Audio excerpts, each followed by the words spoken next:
స్వాతంత్ర సమరయోధులు మహర్షి బులుసు సాంబమూర్తి స్మారక భవనాన్ని నిర్మించేందుకు Indian institute of architects Kakinada centre ముందుకు రావడం అభినందనీయమని మాజీ కేంద్ర మంత్రి మల్లిపూడి మంగపతి పళ్లంరాజు పేర్కొన్నారు. కాకినాడ సినిమా రోడ్లో గల సూర్యకళ మందిరంలో the Indian institute of architects Kakinada centre ఆధ్వర్యంలో వరల్డ్ ఆర్కిటెక్ట్స్ డే ఘనంగా నిర్వహించారు.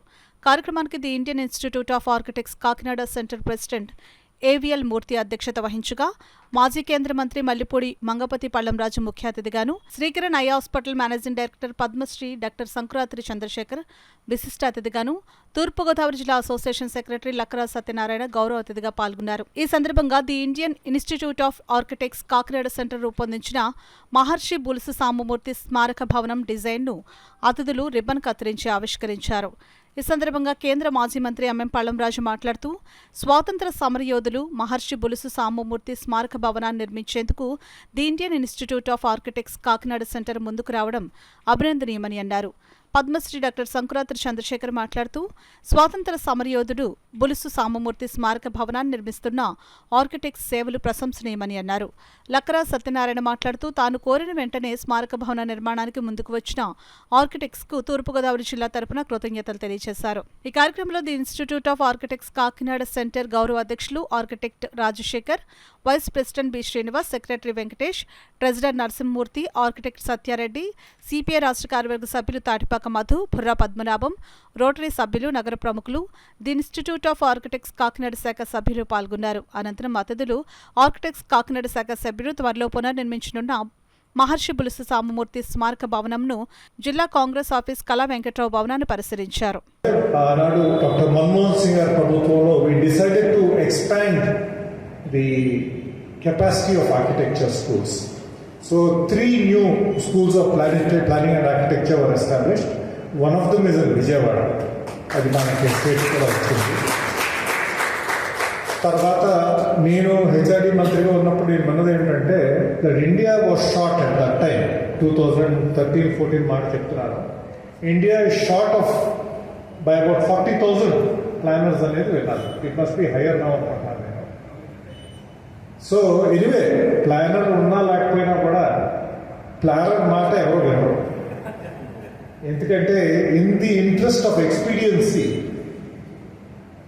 అవన్నీ చాలా the quality of construction, quality of town planning అంతా కాంప్రమైజ్ అవుతుంది. అది ఇవాళ విచారమైన విషయం. So what I would like to see is the architects and the planners assert themselves. You have to assert yourself. ఎందుకంటే eventually what is life about?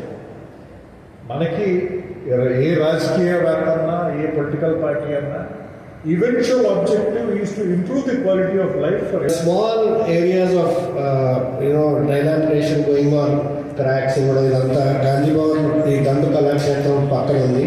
If you can put in your chip in your ideas, that also can be restored. That's also a historical thing, because in 1950 Gandhiji came there to that hall, and that hall is still there.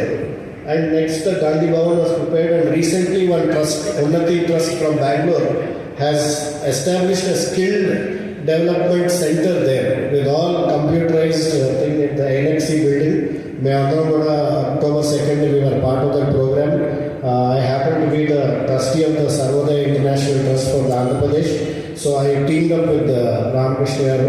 Akkada Unnati Foundation lo skill development entante, if you have any known boys, girls to come and do something about, learn about computers and నేర్చుకుంటే, the best part is there's a job guarantee for the child. There's a job guarantee for the student. అప్పటి నుంచి ఆ యూనిట్తో మాకు చాలా సంబంధాలు ఉన్నాయి.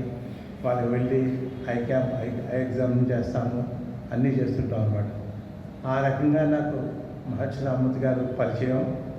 ఆ తర్వాత తెలిసింది ఆయన ఎవరో ఒక మంచి ఉద్యమంలో పాల్గొన్నారు, తర్వాత స్వాతంత్ర సమరంలో పాల్గొన్నారు, కాకినాడ వ్యక్తి అని తెలిసింది.